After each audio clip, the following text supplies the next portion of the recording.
Military Broadcast Radio, the station that's giving veterans a voice. Find us on the web at mbradio.us.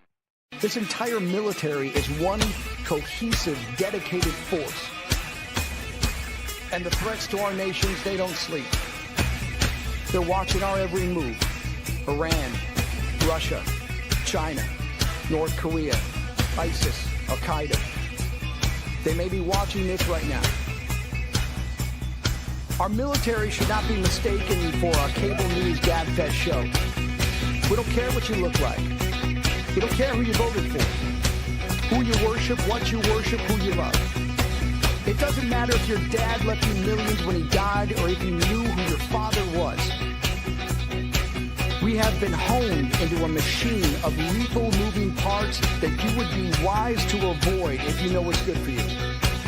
We will not be intimidated. We will not back down. We've seen war. We don't want war.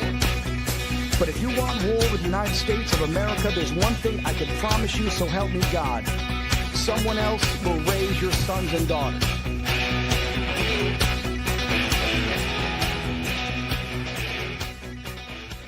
Opinions expressed in this program are those of the speakers and do not necessarily reflect the views or positions of any entities they represent.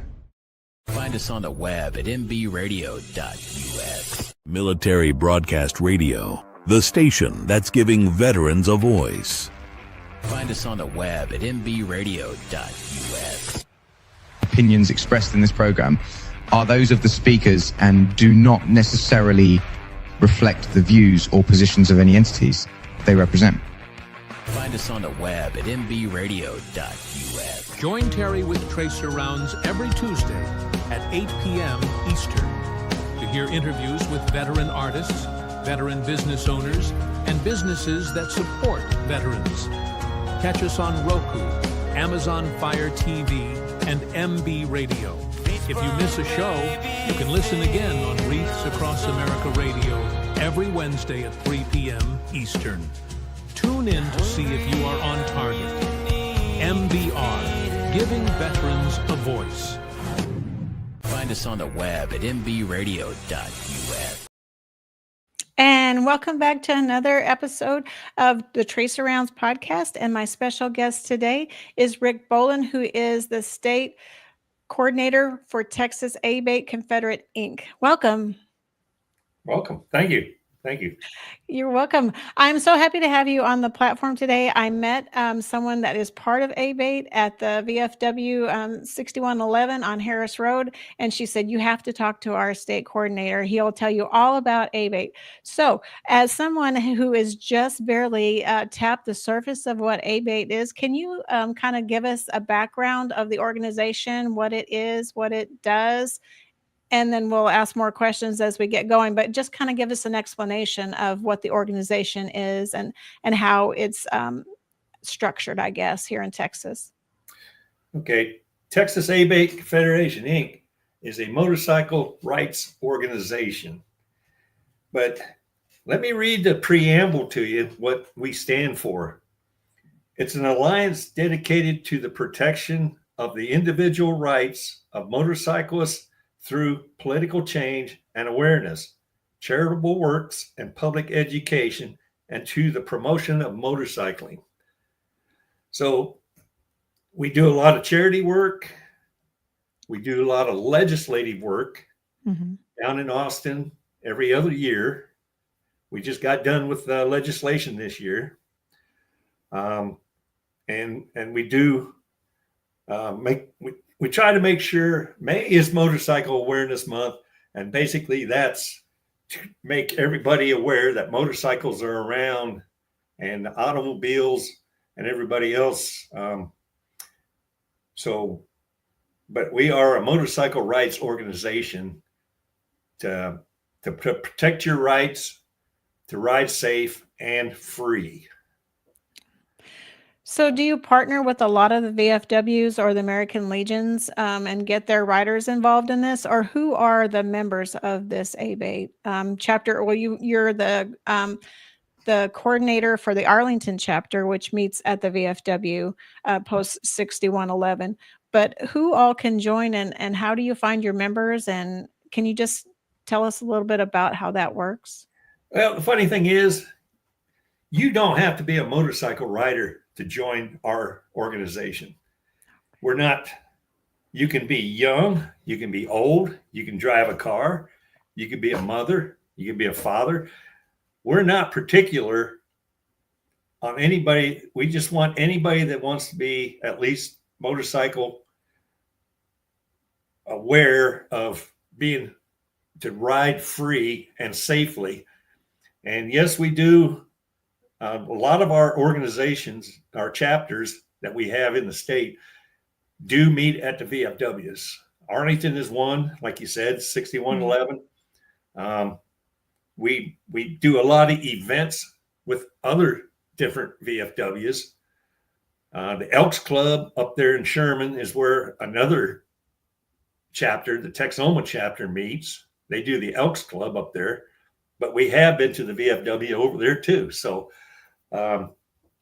we support the military 100%, even though some of us haven't been in the military or anything, but we do support them. And we know it's very important to us about the military. So, and there's a lot of different things going on. This year, should I get into the legislative part, Terry? Yeah, sure. Absolutely. Yeah. Let us know what's coming up, and how can someone support this group in talking to either a representative about motorcycle rights or awareness or laws or, that type of thing. Well, the funny thing is, this year, I didn't have a state legislative officer. So basically, I inherited another position to do that. And talking with Texas COC and the clubs, we worked together on 4 different bills this last session, which started in January and went through June. Okay. We got there was 4 bills, and one of them is a motorcycle profiling, which is HB 1108. It died in session. We didn't get that through. What was it about? What was the bill about? It's a profiling bill about motorcycles being stopped by the law enforcement for operating a motorcycle or wearing motorcycle related clothing other than behavior and criminal activity. So there was a lot of club members basically getting stopped for no reason. I see. All because they had a patch on their back. And there's been a lot of instances of taking their firearm, even though they had a permit. Yeah. And taking their bikes, repossessing them. There's been a few issues here and there around the state. So this profiling bill was going to try to stop that. Yeah. So, and it didn't make it. No, this is we've tried for the last 2 or 3 sessions, and it just I don't know. Everybody says there's no profiling in the state of Texas, even though it's going on. Yeah, well, if you remember, all those riders that got stopped somewhere between Austin and DFW and detained and arrested. I don't remember the whole particulars about that, but there was a whole group that were definitely profiled at that moment and were arrested and were their bikes confiscated, that kind of thing. Yeah, it was big. I remember. Right. And that was one of the bills that we were pushing real hard to get through, and working with the Texas COC and I, we're working together because we're all being profiled. So if you get stopped and they ask for a picture of your tattoos, for what reason? Yeah. Or if they want to search your bags, which you don't have to let them, just never open your bag in front of them. Things like that. But I've had even one of our young members. He he was at an event and they asked if they could take a picture of his tattoos. And he's like, what? You know, so all they want to do is put you in a database. Yeah. And profile you, and that's not right. No.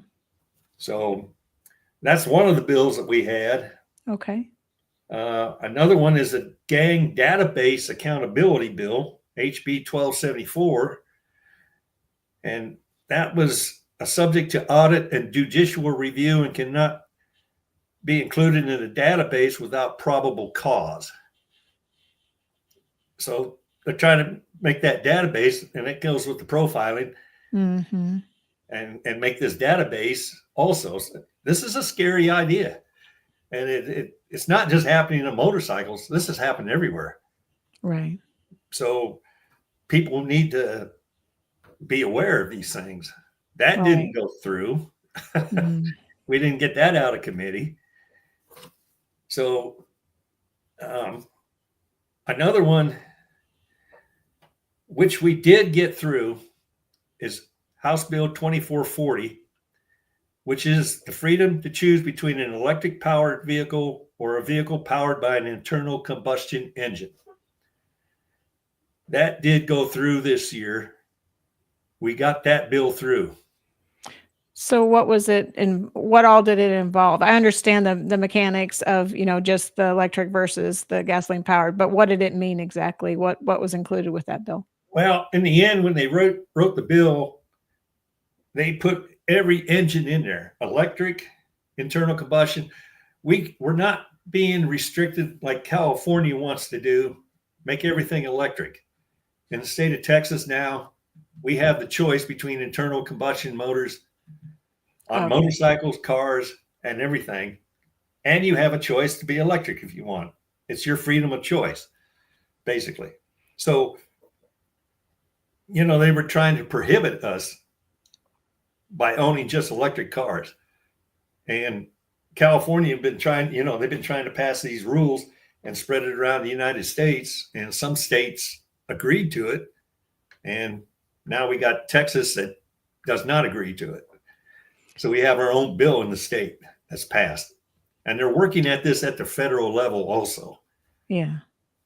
That's good because if everybody went to electric cars, we would have no electric power. Like the grid would always be offline because we can't even keep it powered up with just a few of the electric cars that are being pushed out and charged and everything right now. If the whole US went to an electric motor only option, I think we'd be in big trouble. Yeah, just a little bit. Yeah. So there was another bill that surprised me that I thought would pass, which is HB 4555. It was the right to repair bill. And if you don't understand what's going on, they were trying to.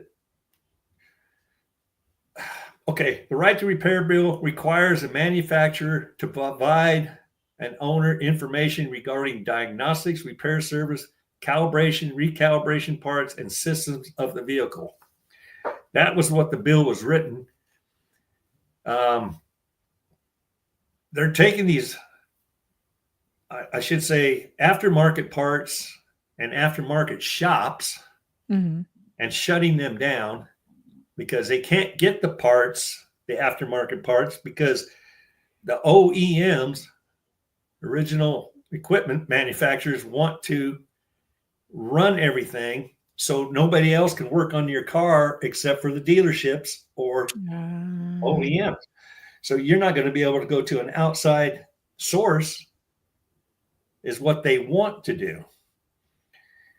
Well, this bill got shot down. We found out, of course, the OEMs came in and protested against it and brought in all their big money. And that bill did not go through in the state of Texas.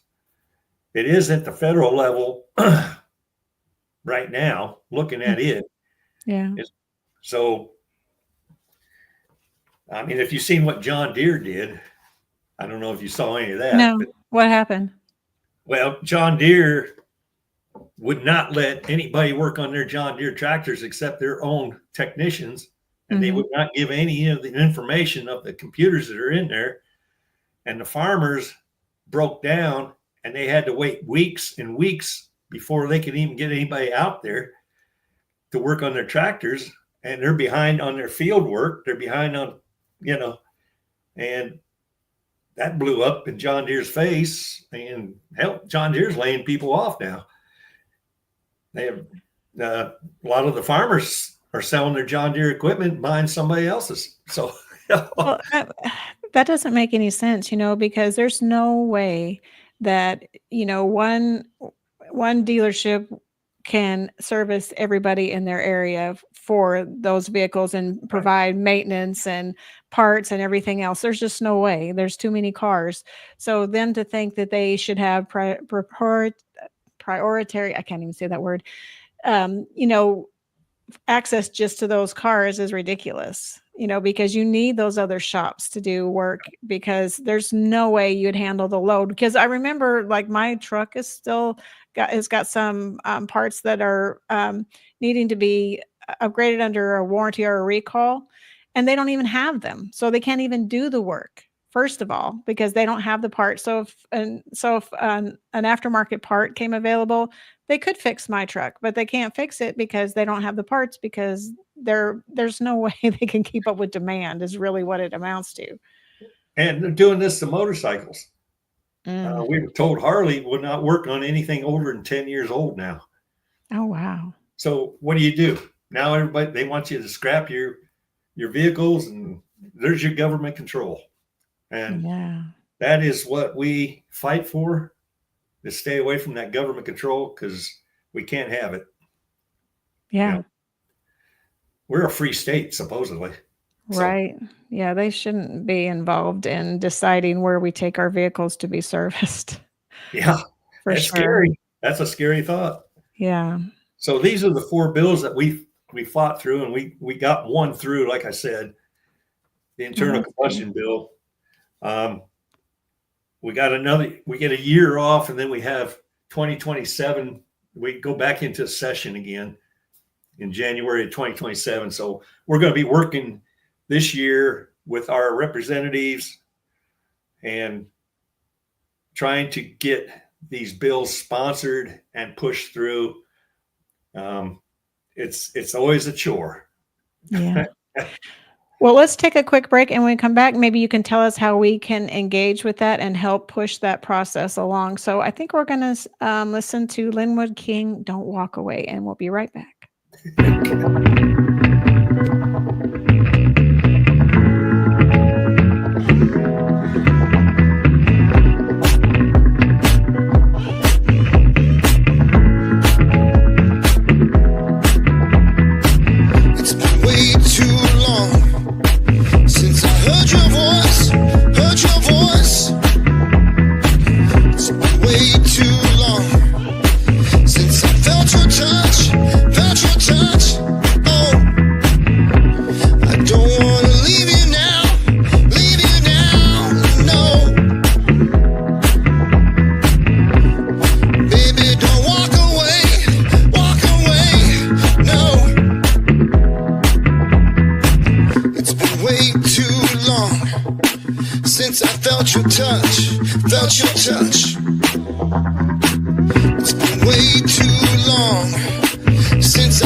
station where our veterans' voices are heard. MBR Talk.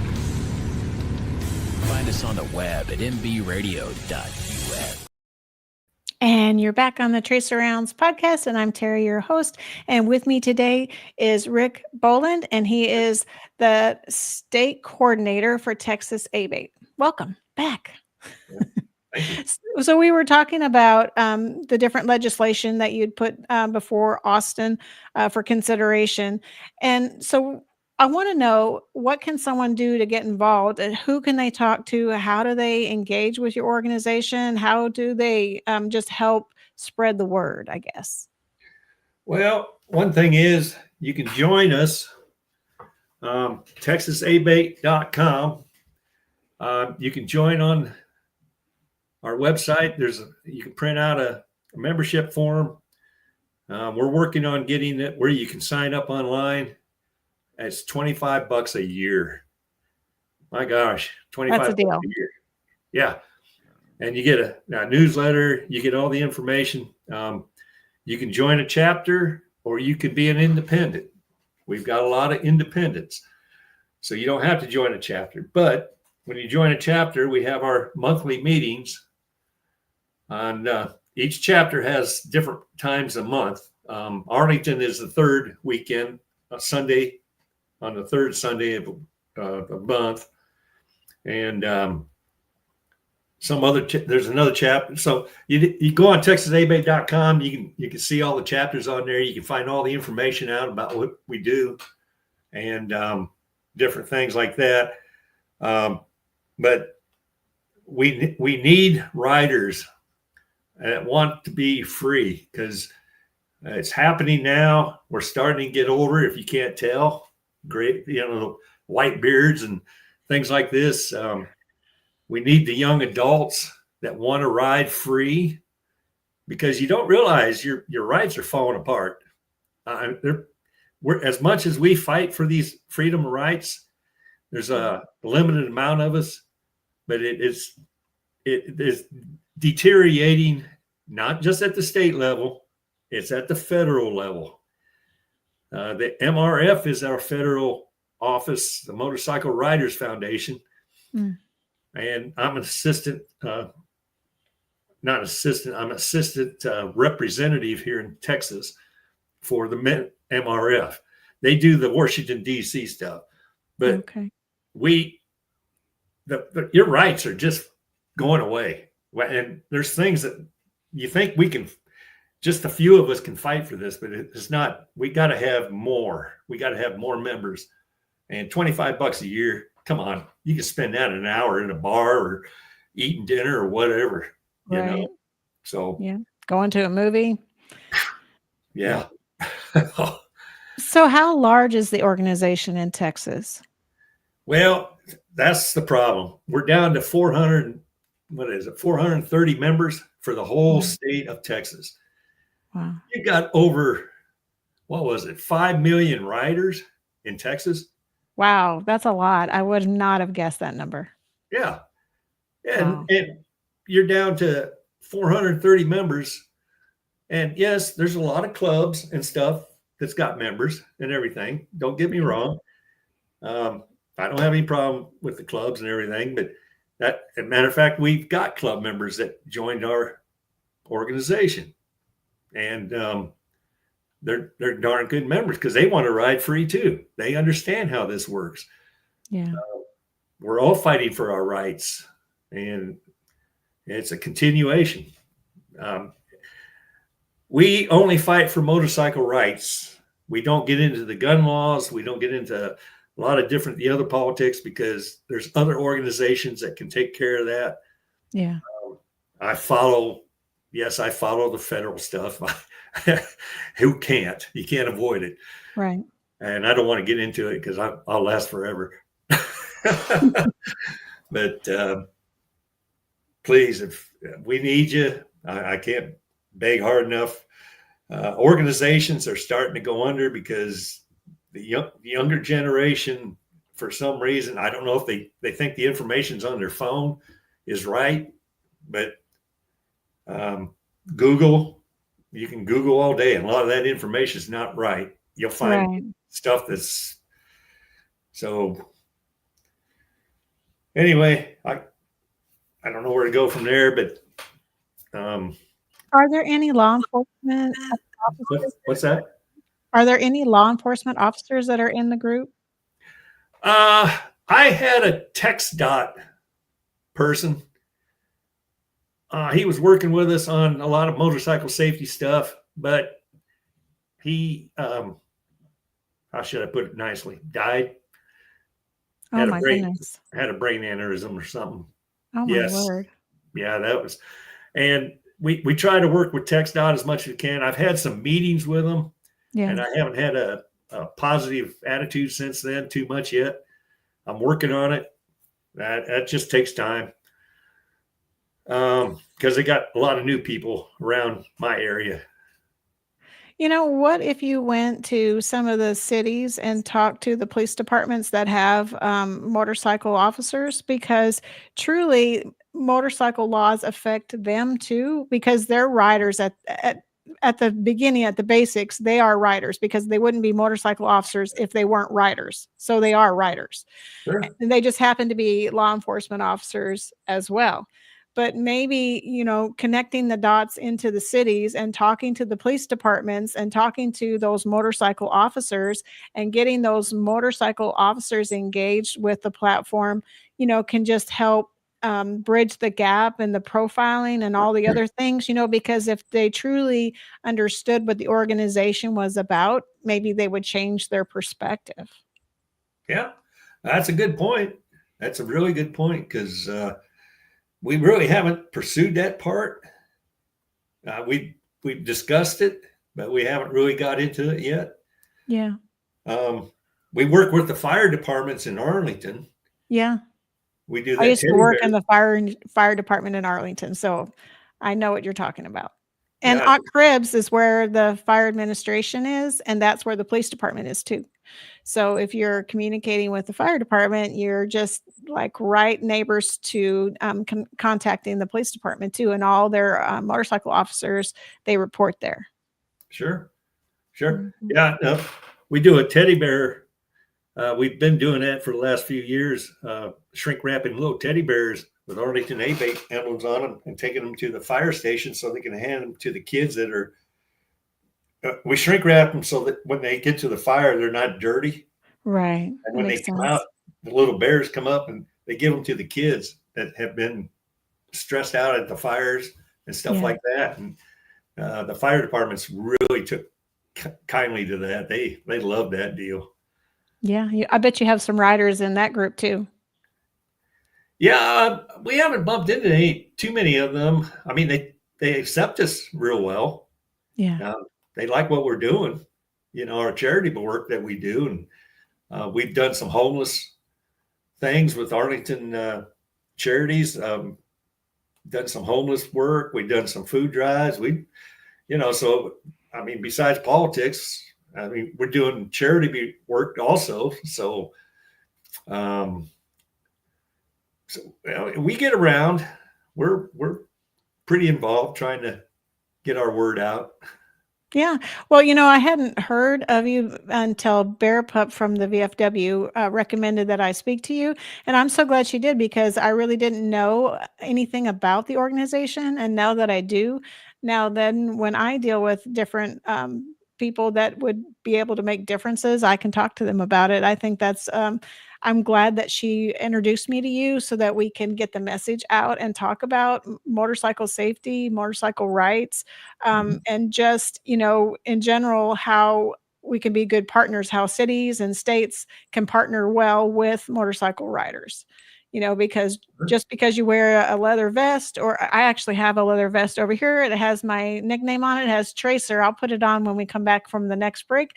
But just because I'm wearing a leather vest does not mean that I'm bad, or it doesn't mean I'm good either, but it doesn't, shouldn't profile me one way or the other. And just like it shouldn't, because you ride a motorcycle, shouldn't be a profile one way or the other. It should just be because you want that freedom, you want that ability to experience the wind in your hair, because they call it wind therapy. Do you agree that motorcycles are a bit of a therapy?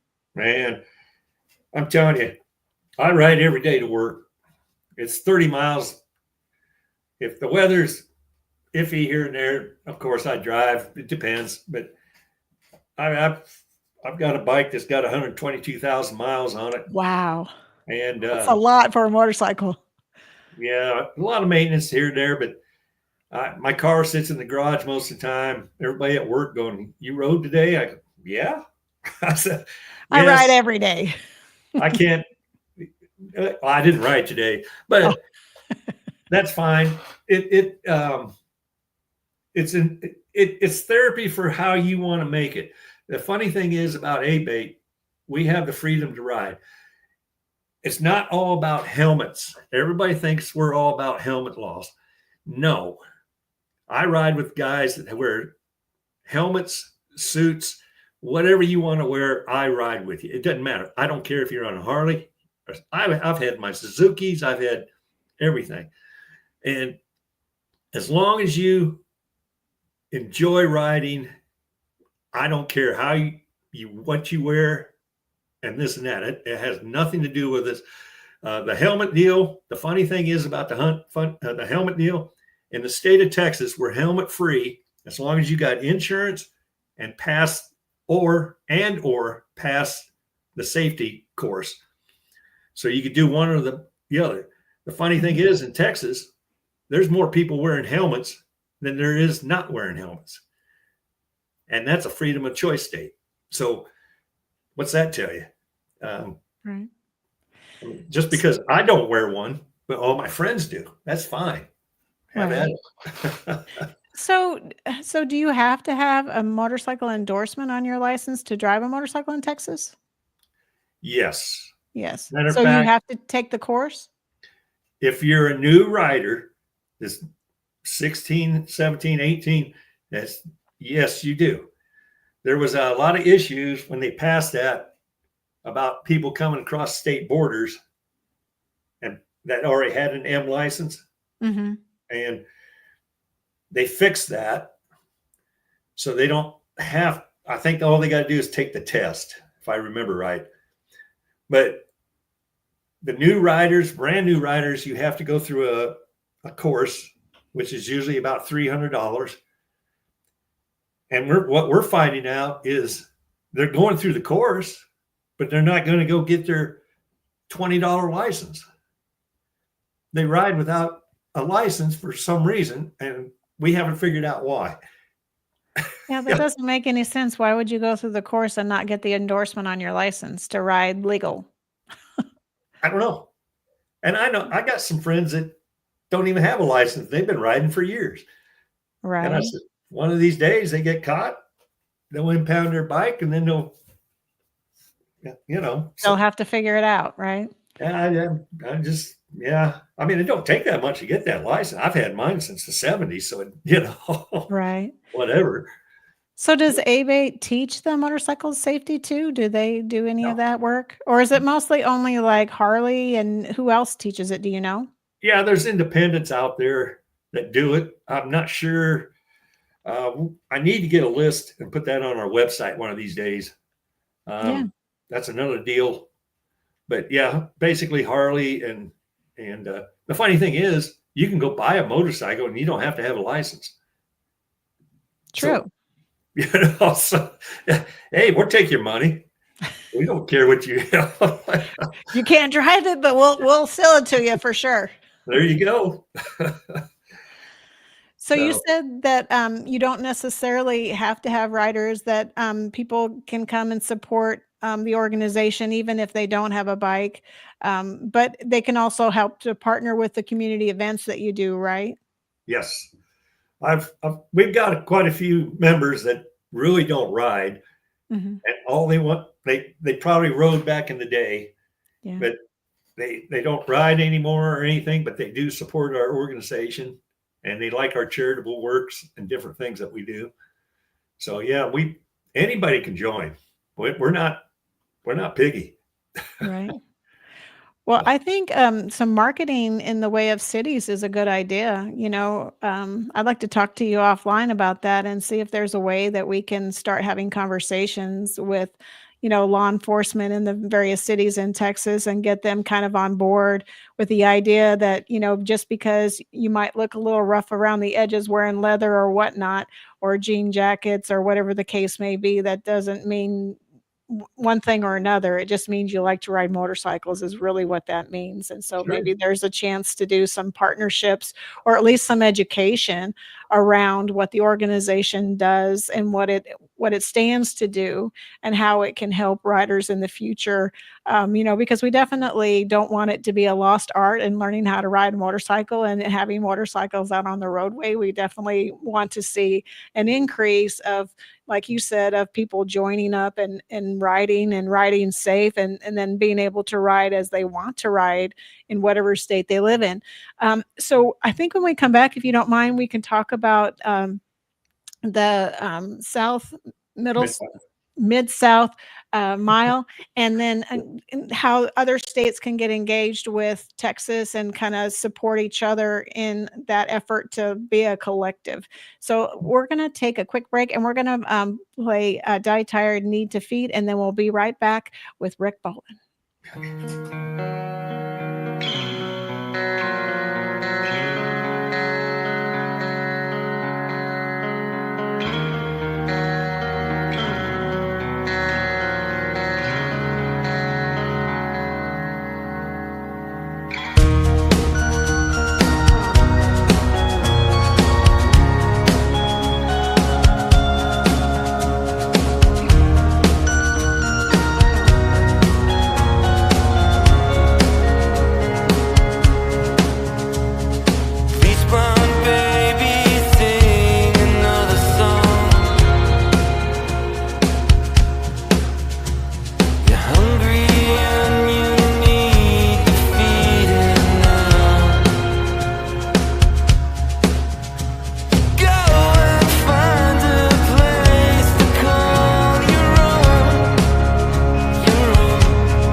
The station where our veterans' voices are heard. MBR Talk. Find us on the web at mbradio.us. And welcome back to the Trace Arounds podcast. I was going to tell you, our president of MBR, he's also a writer. And so that's his brainchild, is that rider on the motorcycle on the bumper coming back up. So he's definitely one of those that would support something like this. And probably in his state, the MBR is actually in Colorado. So I don't know if they have an ABATE chapter there, probably. But yeah, I think it's definitely needed in all states to make sure that the rights of motorcyclists are heard and understood. And I totally agree. So in that vein, we're talking about the final mile in the Mid-South mile, and how that's a mouthful for me, how we get all the states collectively to kind of come together. And so it's Texas, Oklahoma, Kansas, Missouri, and Arkansas. And I told you before the show that we do have a host that's in Missouri. So I'm wondering how maybe some of our hosts or some of us can get involved in this and maybe help support, or at least get the word out about this organization, because you talked about that there's kind of less interest in it at present, but maybe something like this can turn it around. Yeah, basically the interest, what the Mid-South Mile does, the mile, MILE, stands for Motorcycles Improving Legislative Effectiveness. So we go around every year, we go to different states. This year it's going to be in Oklahoma. In Midwest City. Midwest City. And at the Delta Hotel in Midwest City, the Reed Conference Center. What is happening is we put on seminars. We actually open up Friday evening, to get people registered. And then Saturday is our main day. We have guest speakers. We've had congressmen. We've had from the state. We have the MRF there. We have ABATEs there. We have AMA, American Motorcycle Associations. And we have all these conferences. So in the afternoon, after lunch, we'll have breakdown seminars. And if you go on to midsouthmile.org, it'll show you what we have planned on the seminars for each deal, starting at 12:15. I'll have to pull it up myself and look. He hasn't got the new one up yet. But anyway, we start at 12:15 and go 1:15 for an hour, and we do 4 or 3 different rooms of seminars. And then next hour we do 3 and 3, and then up to we got 3, 6, 9, 12 sessions total. It gives you a breakdown of a lot of different things that we're doing. The MRF, Motorcycle Riders Foundation, that the U.S., they're the ones in Washington. Yeah. They're going to give you the federal breakdown. We got individual speakers that come in and talk about different things, like motorcycle safety to legislation to all kinds of different agendas. It's very fascinating. But what has happened is we're not getting the interest of people, and I'm not sure why. It's a cheap seminar. It's not expensive. But the motels are gotten high priced. Let's put it that way. Yeah. We put on a banquet afterwards, and we have what is different about this seminars is at the banquet, we have each state puts together little baskets where we do auction items and different things. We used to do each state baskets. Now we're doing one big basket to auction off items like motorcycle ramps to anything for safety, tents, anything. So we put these baskets together and we put them in different parts of the room, and then we auction them off after the banquet. It's very unique. I mean, we've had outhouses, we've had all kinds of stuff. We won't have anything that's motorized with gas. We can't do that. Right. But I mean, I've seen some stuff that's just crazy, so, but we're not getting the people in again. The lack of attendance has dropped, especially after COVID. Yeah. And this year, we've had to make a tough decision on finances and wise to possibly make this our last Mid-South Mile, which is the 33rd year. Wow. So that's a lot of history to close the door on. Is there an option maybe for a virtual attendance where it doesn't really cost anybody anything, where you put on some type of virtual thing and you show it at the VFWs or the American Legion or wherever, and then people can participate that way? It's, like you have a camera set up in the room, and then, then these presenters and speakers could come on some type of web conference and, do it that way. But, but I would think, though, the riders would want to ride to whatever destination it is, because it's a chance to get out on the bike and, feel a little wind in your hair or in your face, whichever the case may be. So, I mean, some would want to actually go. And get together. Right, because it's about camaraderie. It's about fellowship and kinship, right? Because it's a shared goal and, a shared passion. Well, that's what's wrong. And we're old school. We don't do the camera stuff yet and things like that. I mean, it's probably going to get there. Yeah. Great idea, but we're barely operating computers, let alone. Well, that's where we can draw in the younger group and say, hey, spin this so that we're tech savvy and that we're engaging on a new platform. So we're gaining new members, because if getting together, all the states getting together is getting too laborious or too expensive or too whatever, the virtual platform, getting all the states together might be the solution. And maybe some still ride to the event, and maybe there still is a place for them to be, to group together or ride together. And then maybe even instead of going for the motel room, you opt for a campground and you rough it for a couple of days, and hang out that way, and then come in for the conference. But I think there's ways to maybe engage that younger group that, might spark some interest in some people to get you the numbers that you're looking for. I think, we have our first meeting after the mile in October. I definitely will be discussing some of these ideas. It'll change the mile from what it originally is doing, because our banquet is where the fun part gets going. Yeah. The auction items, and that's where we make our money.